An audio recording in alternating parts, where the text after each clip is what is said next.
morning, and welcome to Wednesdays with Darren and Cindy, where we bring you real conversation about things that affect our lives and the community. My name is Cindy Ward, And my name is Darren Powell. and we are going to be your host for our podcast. Japan is unique in having 1% of the population soldiers, 84% of the population being local national employees, and 15% of the population being civilian employees. With 342 civilian employees working in Japan, life for the spouse or significant other can be overwhelming, stressful, and just plain scary. Well, on today's episode of Wednesdays with Darren and Cindy, we're going to be talking with Sarah West as we get her experience on her move to Japan and all the experiences that she had after that. So, Miss Sarah, hello and good morning. Do you mind introducing yourself and telling us a little bit about yourself? Hi, I'm Sarah West. I am a transfer here from Los Angeles, California. I have a 5-year-old, and my husband is here working in behavioral health. Okay, so is this your first time overseas? This is not my first time overseas, but it is my first time moving overseas, yes. Awesome. Transitions can be daunting. Tell us a little bit about how you felt when you first found out the news that you were going to be moving to Japan. There was a whole mix of emotions when I found out we were moving. I think there was a lot of almost like I didn't want to think it was real when I first heard the news. Up until we were on the plane, that's how much in the back of my mind going to Japan was such this sort of far thought. But when the day came, I feel like that's when all the real emotions came of like, wow, we're really doing it. It's coming. But I think I was just really excited when I first heard out the news. At the same time, I was also hesitant on just what would it be like here because I'd never been here. Yeah, that's how it felt. I remember when I got the news. Really? Wow. So what ties do you have to Japan? Because you said that you've never, this wasn't your first time here, but it was your first time moving. So what ties did you have, whether it be friends or family, do you have to Japan? My mother, her family, she's mixed with Japanese and Korean. My grandmother, who is actually Korean, she was she was raised in Japan during the war. She moved there when she was about 4. And even my whole life, I never realized she was Korean. I thought she was Japanese my whole life. But I have such a tie to the culture from her. The food was such a big part of my life growing up that it wasn't just this completely foreign thought of moving here because I was so familiar with a lot of things. But at the same time, being a mixed black woman, I was hesitant on what was it really going to be like here for me. That is awesome. So how do you see living here enriching those ties and those connections, just by you living here in Japan? How do you see that How do I come together? How do you see those enriching those ties, those connections?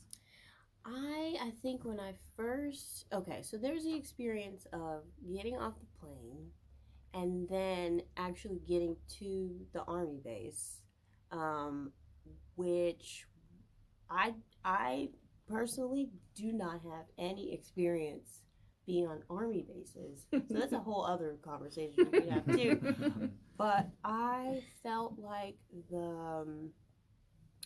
just the hospitality from the first moment I got on this base. Something about being here in Zama it's just a special place. I haven't had anybody that I met that didn't make me feel like, oh, this is like, you make me feel like family. Like truly.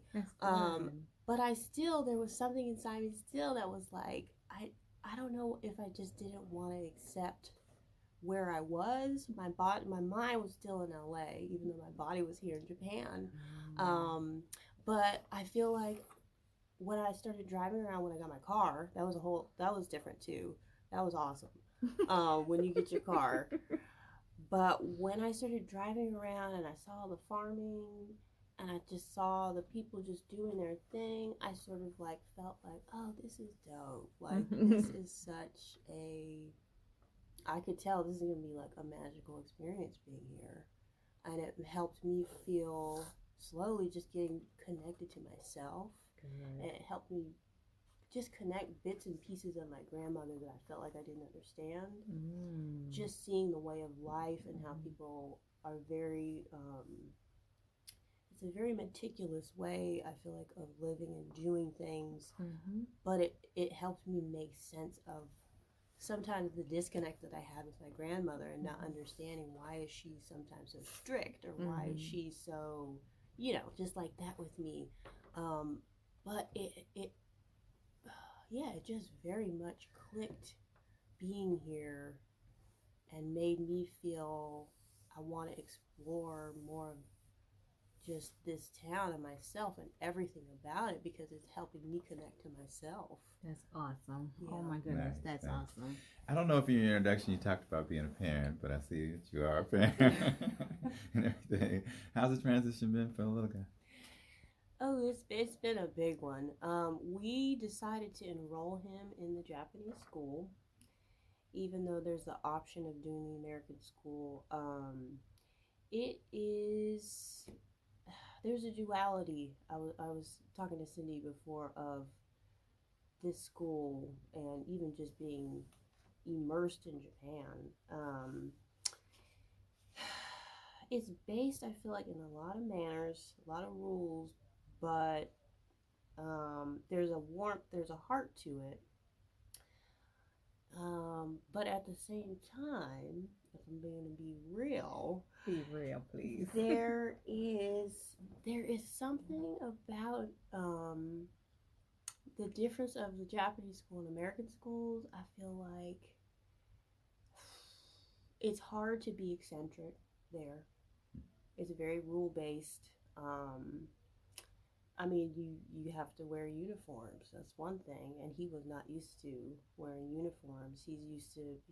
I have a boy who has long hair, so even that was sort of a shock, I feel like, for some of the kids there. And also, there's something about their bullying, if I'm being real. They're not so keen on jumping in and being like, oh, you can't do this, you can't do that. And I'm very much a parent of like, I need somebody to like step in if I'm not going to be there. So that was I feel like that's been the hardest transition of a Japanese school for my kid. Even the language barrier is hard with the moms who kind of have this bubble. Being born and raised here, you're Japanese, so we don't have the language, in common. And I'm the type of person where I like to get in. I like to, make the best of my surroundings and talk to everybody, say hello. So it was a difficult transition, I feel like, at first, if I'm being really honest. But after time, you sort of get with the schedule, you get with the program. He started to make some friends, some Japanese friends. The Line app is your best friend here, I feel, just to get to know folks. But it's all, I mean, it is just so, from whatever perspective you're trying to look at it from, it's all what you make it.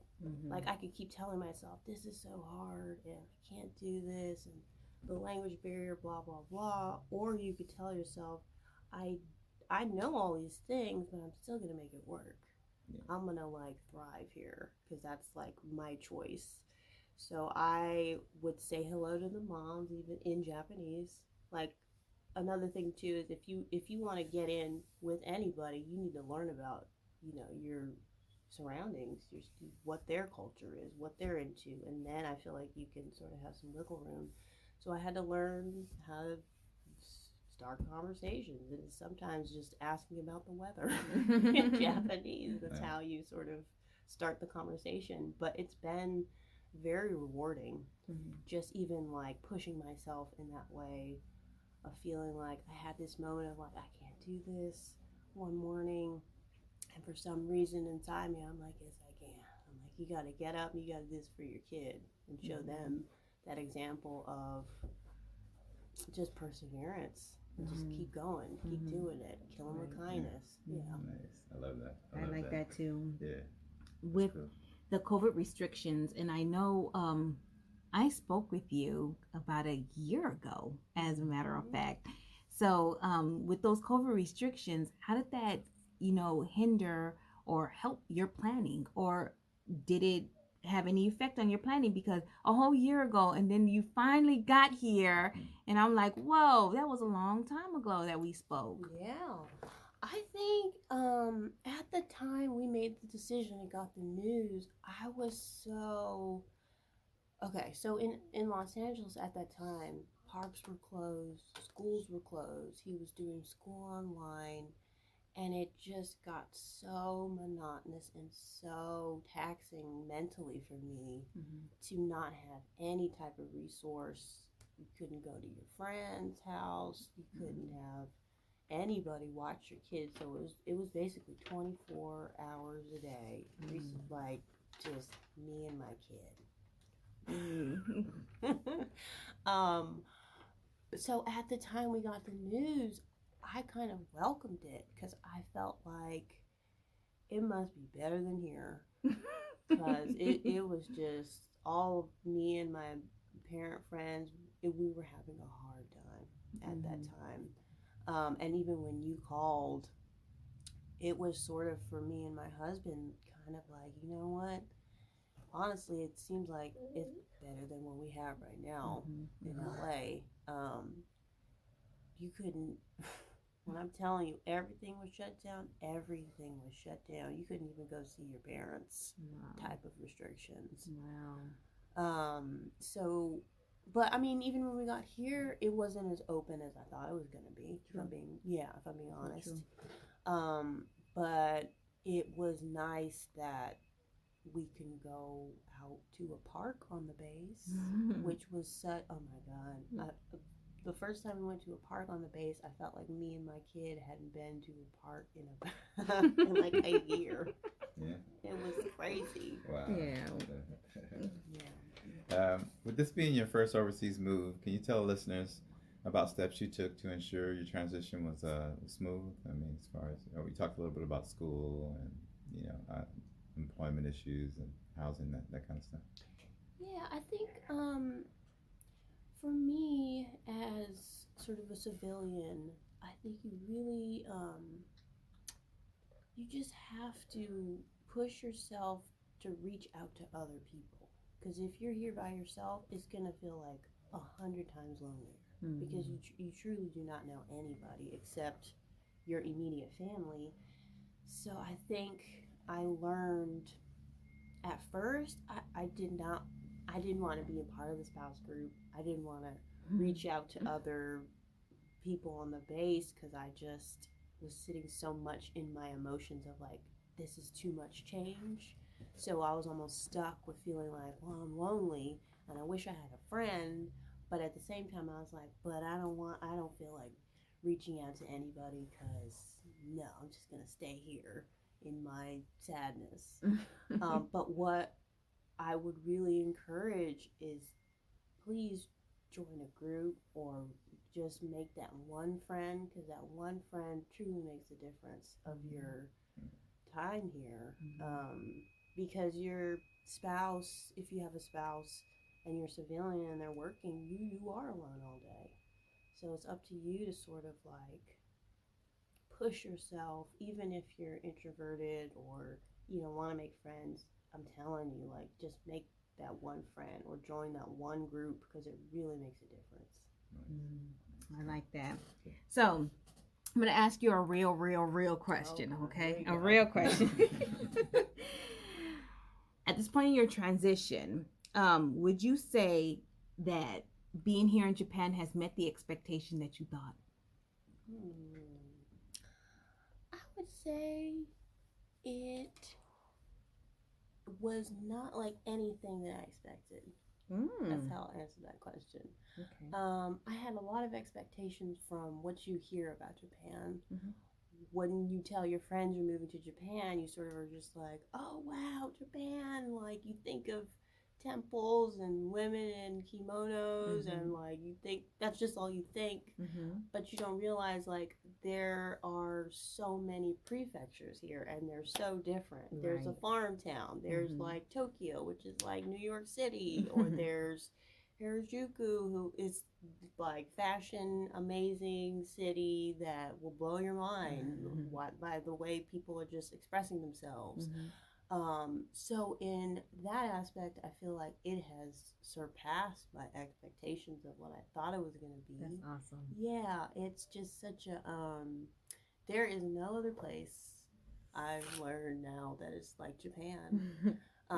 But also there's another side of that. There's this duality here. I feel like I was talking to you about where there can be this warmness, but there also can be this coldness. Yeah. Which is it's rooted in the culture. Yeah. Which was hard for me a little bit to accept. For example, people here stare like no tomorrow if you're different. And I at first took that really personal, because I think in America we are raised to feel like don't stare, that's rude to stare, and I feel like that's drilled into us. Right. Like, don't stare. Right. So when I came here and people were staring, I was just like, is there something on my face? Like, what is the deal? But it's just to another level staring, where it's like they don't stop staring. And it took me a journey to feel like I had to accept this is part of their culture. This is how they're raised.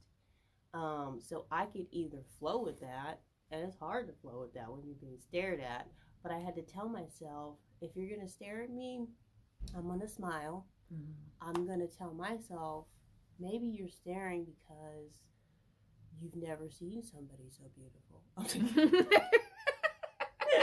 No, I love your confidence. Love it. No, maybe you're staring because I am different. Yeah. But that doesn't have to have this connotation of negative. That's true. That could be whatever energy I project out into it. That's what is, or that's what's going to be. So I could tell myself, yeah, they're staring, but this could be a positive thing. Right. Or, yeah, they're staring, so maybe I could teach them my culture, which is to say hello. Or sometimes we don't stare that much, but just sort of tell myself it's okay. Yeah, it doesn't have to be this like, man, this is like, I don't like this. Because if you do go that route, there's so much that's different here, and if you don't take the time to study the culture, you just will, to me, you're going to have a bad time. That's true. You're not going to understand. Yes, so you're so right, Sarah, because when we got here, my son would get so angry because every time we would go out, he has this curly, hair, and so they would like to touch it. And so and I say, hey, just let them know they want to touch it because they've never they want to see the texture. If they only see this probably on TV, you know what I mean? You're in real life, you know what I'm saying? So I told them it's nothing personal. They're not trying to be rude, you know what I mean? This is different to them. This is totally different. So I think also to add on to that, I was not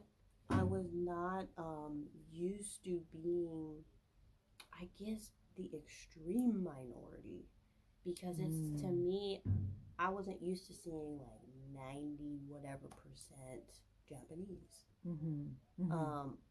I'm either from Los Angeles, and before that Hawaii. It's just a hodgepodge of cultures. So many different colors, races. It's just a normal thing in my mind.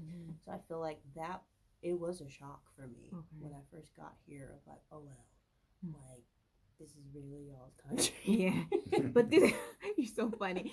But the thing I really liked about what you said earlier is that bringing you here to Japan, it allows you to get that sense of what your grandmother was really like. Yes. So right now you're taking a journey in your life that you've never touched before. Yeah.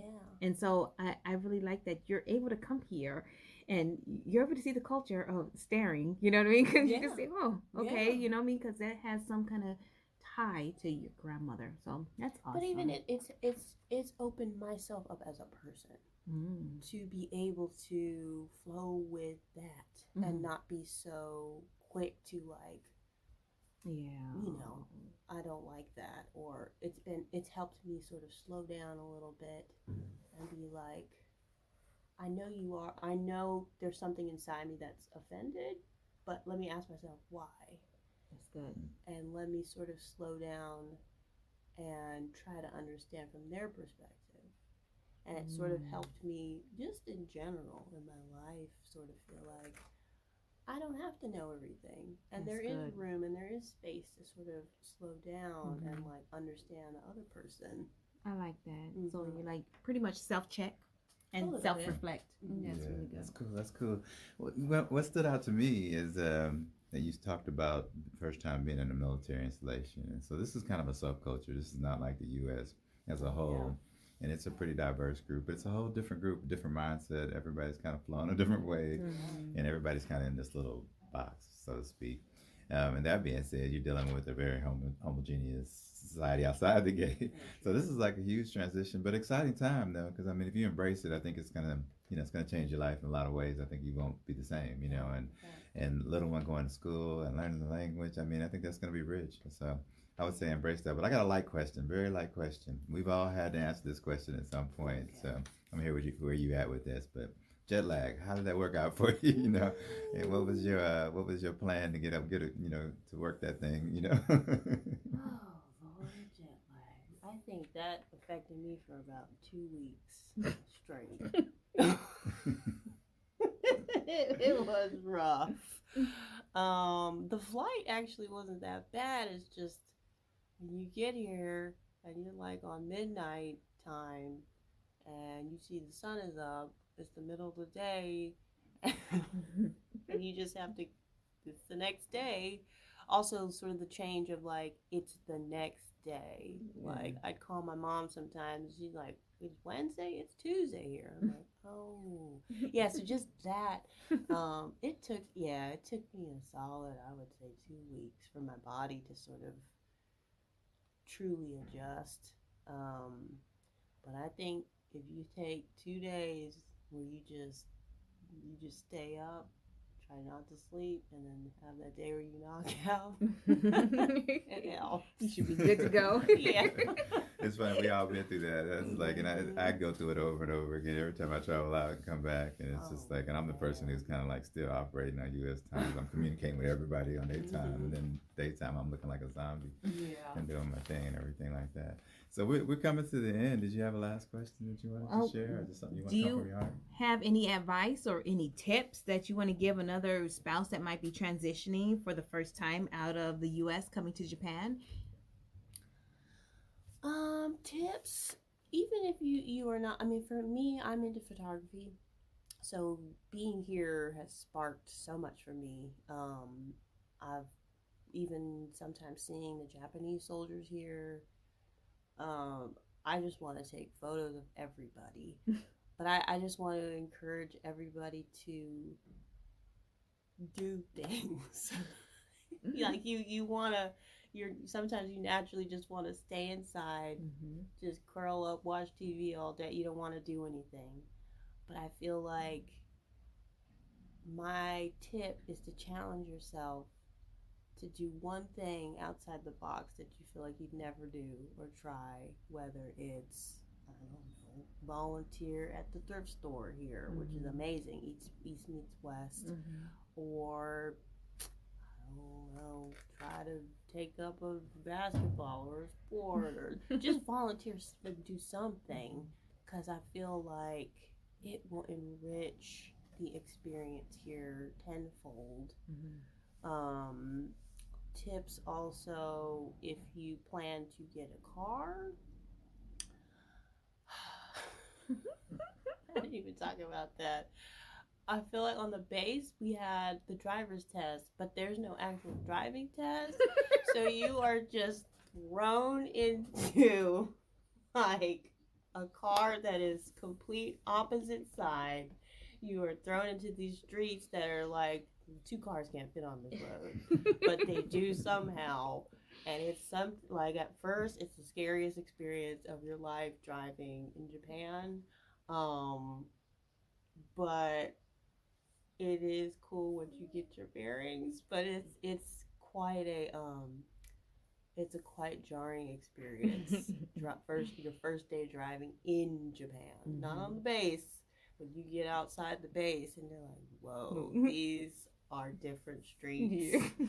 And you don't know what the signs say, but you gotta rely on Google Maps.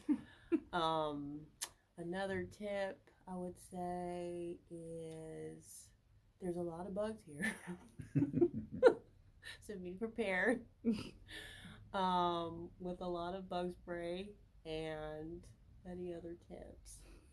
She said there's a lot of bugs. There's a lot of bugs. There really are. Yeah. Yeah. Yeah, but just at the same time, like I said before, it's all what you give. Mm-hmm. So if you come at it in your head, I'm gonna have a good time here. I'm gonna have a positive experience. I'm gonna meet people. I'm gonna, it will be that. Right. Yeah. Well, awesome. Thank you so much for joining us today.